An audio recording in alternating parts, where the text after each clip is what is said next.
ತುಲಾರಾಶಿಯವರಿಗೆ ಇಂದು ಪ್ರಯಾಣವನ್ನ ಮಾಡಬೇಕಾದ ದಿನವಾಗ್ತಾ ಇದೆ. ನಿಮ್ಮ ಕೆಲಸಗಳಲ್ಲಿ ದೊಡ್ಡ ಮಟ್ಟದ ಶುಭವಾಗುತ್ತೆ. ಹಲವು ದಿನದ ಹಣಕಾಸು ಸಮಸ್ಯೆಯಿಂದ ಪರಿಹಾರ ಸಿಗುವ ಸಾಧ್ಯತೆ ಇದೆ. ವೃಶ್ಚಿಕ ರಾಶಿ ಜನರಿಗೆ ಇಂದು ಬಹಳ ಅನುಕೂಲವಾಗುತ್ತೆ. ನಿಮ್ಮ ದಾಂಪತ್ಯ ವಿಚಾರವಾಗಿ ಮಧುರ ದಿನ. ನೀವು ಇಂದು ದೊಡ್ಡ ಶುಭ ಸುದ್ದಿಯೊಂದನ್ನ ಕೇಳಬಹುದು. ಧನುರಾಶಿಯವರು ಇಂದು ನಿಮ್ಮ ಆದಾಯದಷ್ಟೇ ಖರ್ಚು ಕೂಡ ಇರುತ್ತೆ. ನಿಮ್ಮ ಆಪ್ತರಿಂದ ಉಂಟಾಗಿರುವ ಸಮಸ್ಯೆಯೆಂದು ಬಗೆಹರಿಯಬಹುದು. ಪ್ರಯಾಣ ಮಾಡಬೇಕಾಗಬಹುದು. ಹಣಕಾಸು ವಿಚಾರದಲ್ಲಿ ಎಚ್ಚರಿಕೆಯಿಂದ ವ್ಯವಹಾರಗಳನ್ನ ಮಾಡುವುದು ಇಂದಿಗೆ ಉತ್ತಮ.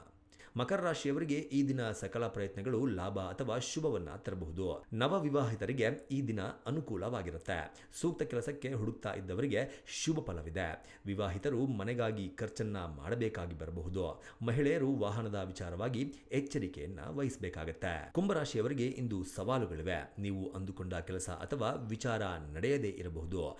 ಮನೆಯ ನವೀಕರಣ ಸಂಬಂಧ ಅಲಂಕಾರಿಕ ವಸ್ತು ಖರೀದಿ ವಿಚಾರದಲ್ಲಿ ಖರ್ಚು ಎದುರಾಗಬಹುದು. ಮೀನರಾಶಿಯವರಿಗೆ ಕೆಲವು ಪ್ರಯಾಣಗಳು ನಿಮ್ಮ ಲಾಭಕ್ಕೆ ಕಾರಣವಾಗಬಹುದು. ಅಪೂರ್ಣವಾಗಿರುವ ಕೆಲಸಗಳನ್ನ ಪೂರ್ಣ ಮಾಡ್ತೀರಿ. ಆರೋಗ್ಯದಲ್ಲಿ ಏರುಪೇರು ಸಂಭವವಿದೆ. ನಿಮ್ಮ ಹಳೆಯ ಕೌಟುಂಬಿಕ ಸಮಸ್ಯೆಯೊಂದು ಮತ್ತೆ ತಲೆನೋವಿಗೆ ಕಾರಣವಾಗಬಹುದು.